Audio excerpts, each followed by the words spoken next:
Tasneem Momin. I warmly welcome you back to English classroom. So guys, I hope you all are fine and having a great time. So today we are going to study the chapter number 7. The name of the chapter is A Fishy Story, which is written by Jerome K. Jerome. This chapter is for the student of 8th grade of CBSE. Okay guys, ये वाला जो chapter है ये काफ़ी humerus और comedy है. ये काफ़ी एंटरटेनिंग टाइप में चैप्टर है, काफ़ी कॉमिक टाइप में है. Okay, this is an extract taken from the novel the three man in a boat, जो कि जेरम इनकी नॉवल है the three man in a boat. इससे ये वाला एक्सट्रैक्ट लिया गया है. और ये एक्सट्रैक्ट में क्या है? इस एक्सट्रैक्ट में a fishy story is an entertaining piece on how some local people think they can take advantage of the visitors ignorance. तो जब भी हम लोग घूमने के लिए जाते हैं किसी जगह पे, तो वहाँ के जो विजिटर लोग हैं वो हमें बेवकूफ़ बनाते रहते हैं. अलग अलग तरीके से वो पैसे कमाने के पीछे रहते हैं. और कैसे रहते हैं वो हम लोगों को उस जगह के बारे में नहीं पता होता, तो हम लोग कभी कभी बेवकूफ़ बन जाते हैं. तो इस स्टोरी में सेम कंसेप्ट दिया गया है कि the three man in a boat. इसमें क्या है, इस नॉवेल में राइटर खुद अपने 2 फ्रेंड्स के साथ में जर्नी पे निकले हैं, टूर पे निकले हैं. तो उस टूर का ये वाला एक हिस्सा है. तो वहाँ के जो लोकल लोग हैं वो किस तरीके से इन लोगों को बेवकूफ़ बनाते हैं, ये इस स्टोरी में बताया गया है. So in this story the writer presents some very short but humorous characters that produce humor when each of them says that he has caught the fish. इस स्टोरी में क्या है, राइटर को और उसके फ्रेंड्स को एक जो बड़ी सी फिश है वो काफ़ी अट्रैक्ट करती है. तो वहाँ के जो लोकल लोग हैं वो उनको अलग अलग लोग बताते हैं कि ये फिश मैंने कॉट की, ये फिश मैंने कैच की है. अलग अलग लोग बताते हैं. So though it was made of plaster of Paris, as is finally revealed. तो लास्ट में पता चलता है कि वो फिश ओरिजिनल नहीं थी, but it is an artificial made up of plaster of Paris. Okay guys, तो हम लोग लेसन पढ़ेंगे, लाइन टू लाइन पढ़ेंगे. So let's begin with the chapter. The neighborhood of Strately and Goring is a great fish center. Strately और Goring ये twin villages हैं in the English countries of Berkshire and Oxfordshire respectively, separated by river Thames. वहाँ पे river Thames है and joined by a bridge abounds exists in great number of quantities. तो ये जो straightly और Goering है, 2 villages है थेम्स रिवर के करीब में ये विलेजेस बसे हुए हैं. And it is famous for the fishing. It is famous as a fishing point. The river abounds in pike, roach, dace, gudgeons and eels, and you can sit and fish for them all day. तो ये सब क्या है, pike, dace, gudgeon, ये सब different kinds of fishes के names हैं. Some people do. They never catch them and never meet anybody who caught anything up the Thames, except minnows and dead cats, but that has nothing to do with fishing. बहुत सारे लोग वहाँ पे बैठ के fishing करते रहते हैं, एंगल डाल के फिश पकड़ने के लिए बैठे होते हैं. लेकिन मैंने तो कभी किसी को बहुत सारे फिशेस इंस्टेड ऑफ मिनोज मतलब क्या है, very small fresh water fish except this, और किसी फिश को मैंने कॉट किया हुआ नहीं देखा वहाँ पे. I am not a good fisherman myself. I devoted a considerable amount of attention to the subject at one time, but the old hands told me that I would never be really good at it. तो वो तो काफ़ी अच्छे fisherman नहीं थे, तभी भी वो एंगल लेके बैठे हुए थे. लेकिन वहाँ पे एक एक्सपीरियंस पर्सन था जो कि फिशिंग करता था, तो उन्होंने बताया कि तुम उसके लिए अच्छे नहीं हो. They said that I was an extremely neat thrower. I have plenty of gumption and quite enough constitutional laziness to gain any position as Thames angler. I would require more imagination and more power of invention. Some people are under the impression that all that is required required to make a good fisherman is the ability to tell lies easily. तो अलग अलग तरीके के people क्या होते हैं, अलग अलग हम लोगों को क्या देते रहते, गाइडेंस देते रहते हैं, राय मशवरा देते रहते हैं। तो इसी अभी जब ये राइटर वहाँ पे बैठे हुए हैं एंगल डाल के थेम्स रिवर के किनारे पे, तो फिर वहाँ पे काफ़ी एक्सपीरियंस फिशरमैन आया, तो उनको क्या बोला, तुम इस काम के लिए सही नहीं हो, तुम काफ़ी लेजी हो। और फिशरमैन की सबसे बेस्ट क्वालिटी क्या होती है कि ही शुड टेल लाई, उसे झूठ बोलना आना चाहिए। I knew a young man who had determined never to exaggerate his hauls by more than 25%. When I have caught 40 fish, I will tell that I have caught 50, but I will not lie any more than that because it is sinful to lie. तो क्या बोल रहे हैं कि जब भी हम लोग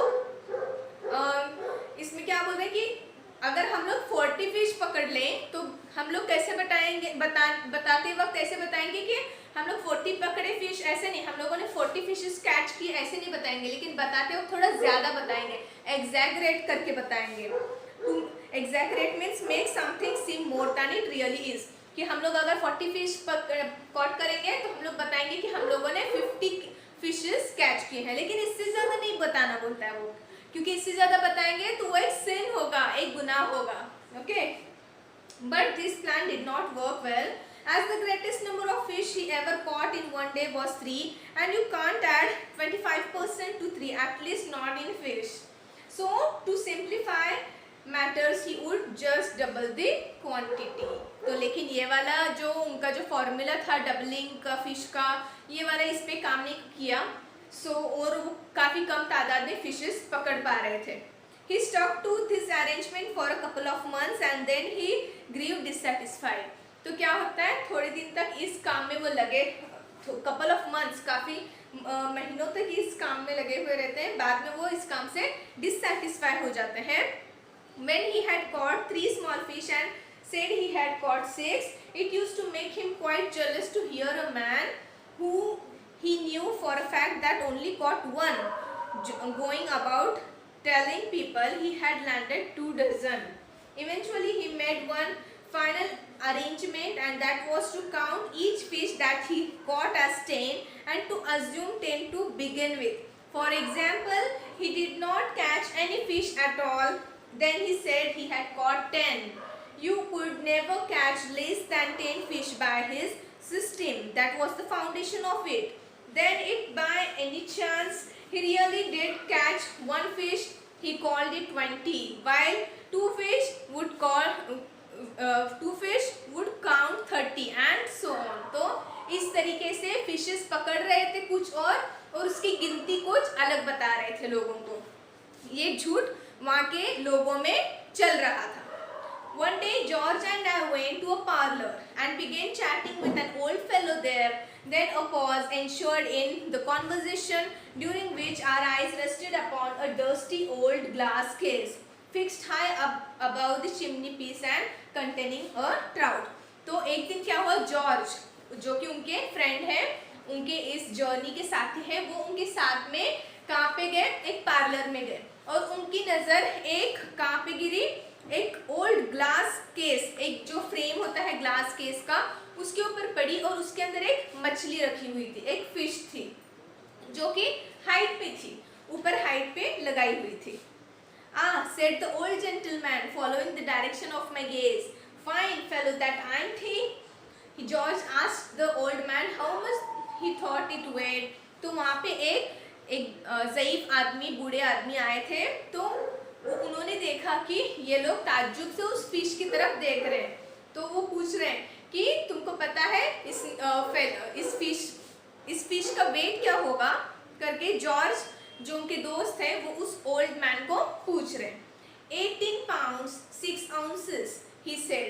He continued, I caught him just below the bridge with the minnow.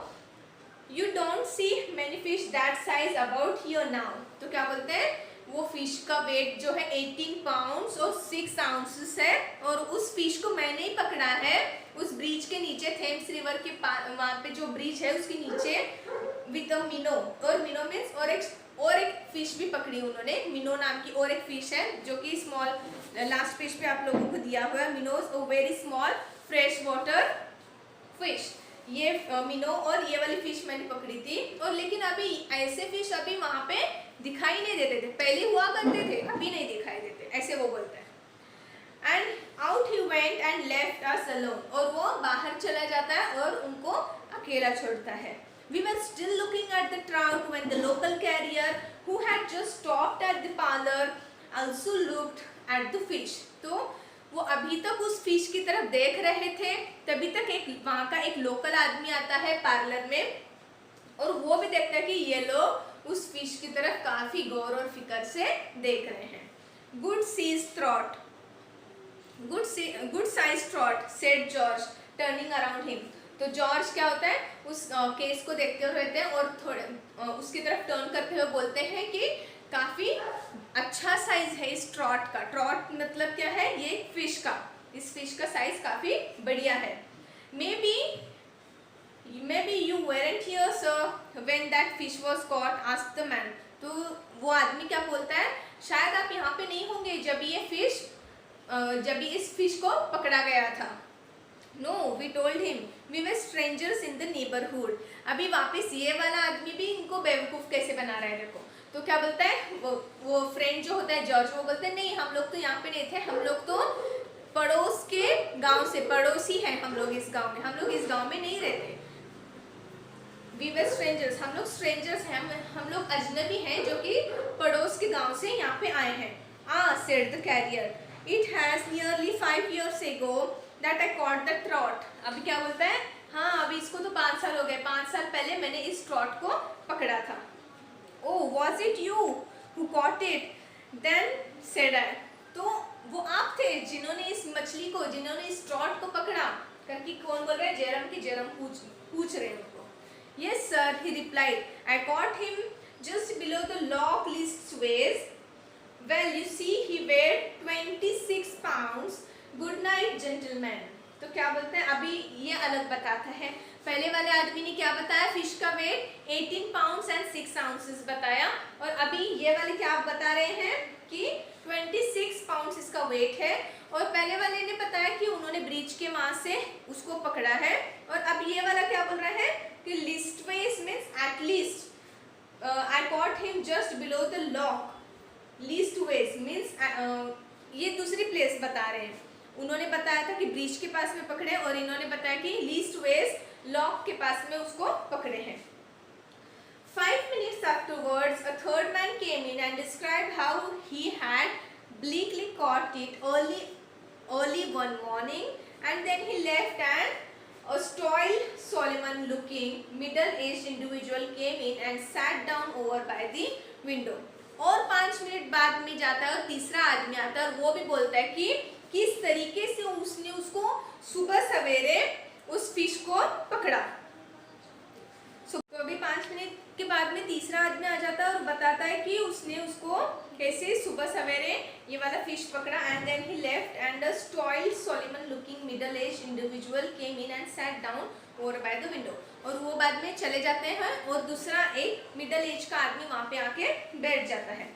None of us spoke for a while, but George turned to the newcomer and said, "Would you tell us how you caught that trout up there?" तो अभी George है ना, कोई उससे बात नहीं कर रहा था, लेकिन जॉर्ज जो कि राइटर के फ्रेंड है, वो उसकी तरफ मुड़ जाते हैं और पूछते हैं कि आप हमें बताएंगे इस फिश को कैसे पकड़ा गया था, इसकी स्टोरी प्लीज हमें बताइए। Who told you I caught that trout? Was the surprised query. वो क्या बोलते हैं, तुमको किसने बताया कि ट्रॉट जो है पकड़ी गई थी? We said that nobody had told us so, but somehow we felt instinctively that it has he who had done it. And then he went on and told us how it had taken him half an hour to land it and how it had broken his rod. तो अभी वो एक नई कहानी बताता है कि कैसे कितनी मशक्कत करके, कितनी मेहनत से उसने उस फिश को पकड़ा, और वो फिश को पकड़ते वक्त उसकी रॉड जो है टूट गई, मतलब वो काफ़ी हेवी थी। He said that it weighed 34 pounds. तो पहले का इतना 18 पाउंड्स थी, फिर 26 की, अभी फिश 34 पाउंड्स की हो चुकी है। When he was gone, the landlord came in to us. We told him the various stories we had heard about his trot and we all laughed very heartily. तो क्या बोलते हैं, वहाँ का लैंडलॉर्ड, वहाँ का ज़मींदार वहाँ पे आता है और उसको बताते हैं कि हम लोगों को इस फिश ट्रॉट की जो कैचिंग की स्टोरी, कैसे ट्रॉट पकड़ी गई, इसके हमें अलग अलग स्टोरीज सुनने में आए। तो सब ये स्टोरी सुन के वो लैंडलॉर्ड और इसके फ्रेंड्स जो हैं हंसने लगते हैं। And then he told us the real story of the fish. It seemed that he had caught it when he was quite a lad. अभी क्या, अभी और एक स्टोरी बोलता है वो लैंडलॉर्ड कि जब वो छोटा बच्चा था तभी ये वाली फिश है पकड़ी गई थी। At this point he was called out of the room and we again turned our gaze upon the fish. The more we looked at it, the more we marveled at it. तो क्या है, उसको बुलावा आता है और वो चला जाता है। तो फिर वो सब जेरम और उसके दो फ्रेंड्स उसी रूम में बैठे होते हैं और वापस उस फिश को देखने लगते हैं। It excited George so much that he climbed up on the back of a chair to get a better view of it. तो जॉर्ज को इतना उसको क्या अट्रैक्ट करती है और वो एक्साइट हो जाता है और वो चेयर पे खड़ा हो जाता है देखने के लिए कि वो एग्जैक्टली वो फिश कैसे दिखती है। तो फिर वो चेयर पे चढ़ जाता है। And then the chair slipped and George clutched wildly at the trot case to save himself and down it came with a crash, George and the chair on top of it. तो क्या होता है, तो George की जो chair होती है वो फिसल जाती है और वो उसको अपने सहारा पकड़ने का लिए सहारा ढूंढता है और उस क्या बोलता है वो ग्लास का जो केस था उसको वो पकड़ लेता है और वो केस और ग्लास और चेयर सब कुछ और जॉर्ज सब कुछ नीचे गिर जाता है। एंड ट्रॉट ले शैटर्ड इनटू 1000 फ्रैगमेंट्स। अभी जो ट्रॉट होती है, जो फिश होती है बड़ी वाली फिश, उसके अभी 1000 फ्रैगमेंट्स 1000 टुकड़े हो जाते हैं। We thought it strange and uncountable if it had been a stuffed trout, but it was not. तो क्या बोलते हैं, हम लोगों को स्ट्रेंज लगा, ऐसे लग रहा था कि वो ट्रॉट जो है स्टफ्ड की हुई है। That trot was made of plaster of Paris. तो at last एंड क्या है, वो ट्रॉट जो है प्लास्टर ऑफ पेरिस से बनी हुई थी। सो गाइस, ये वाली थी आज की story, a fishy story which is written by Jerome, जो कि काफ़ी ह्यूमरस और कॉमिक है और ये हम लोगों को ये भी बताती है कि कैसे लोगों का नज़रिया होता है, कैसे लोग हम लोगों को बेवकूफ़ बनाते हैं अगर हम हकीकत से वाकिफ़ ना होंगे तभी। So guys, thanks for watching my video, thank you very much.